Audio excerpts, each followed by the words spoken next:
Qeveria shqiptare ka hedhur një hap të ri në sektorin e teknologjisë, duke miratuar një fond fillestar prej rreth 7 milion euro për ngritjen e shoqërisë shtetërore Albanian Digital Solutions (SHA).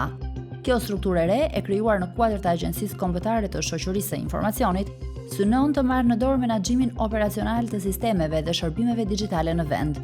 Vendimi vjen në një moment të ndjeshëm për sektorin, pasi struktura e posaçme kundër korrupsionit dhe krimit të organizuar ka nisur hetime mbi dyshime për abuzime me fondet publike dhe shkelje në procedurat e prokurimit.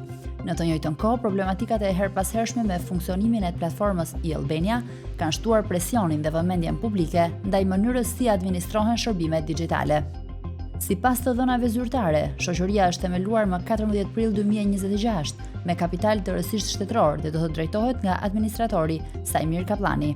Roli i saj do të përqendrohet në zhvillimin, operimin dhe mirëmbajtjen e sistemeve teknologjike, duke marrë përsipër një pjesë të konsiderueshme të funksioneve që deri më tani realizoheshin nga vetë Akshi. Krijimi i kësaj strukture mbështetet në ligjin për qeverisjen elektronike, i cili parashikon ndarjen e qartë mes rolit strategjik dhe atij teknik. Në këtë mënyrë, institucionet qendrore fokusohen në hartimin e politikave dhe mbikëqyrjen, ndërsa zbatimi konkret i projekteve i delegohet shoqërive të specializuara.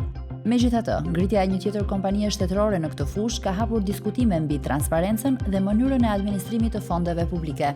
Ekspertë të fushës argumentojnë se modeli ndërtuar mund të krijojë një shpërndarje të paqartë të përgjegjësive institucionale, veçanërisht në raport me auditimet e kontrollit të lartë të shtetit dhe hetimet e mundshme nga SPAK.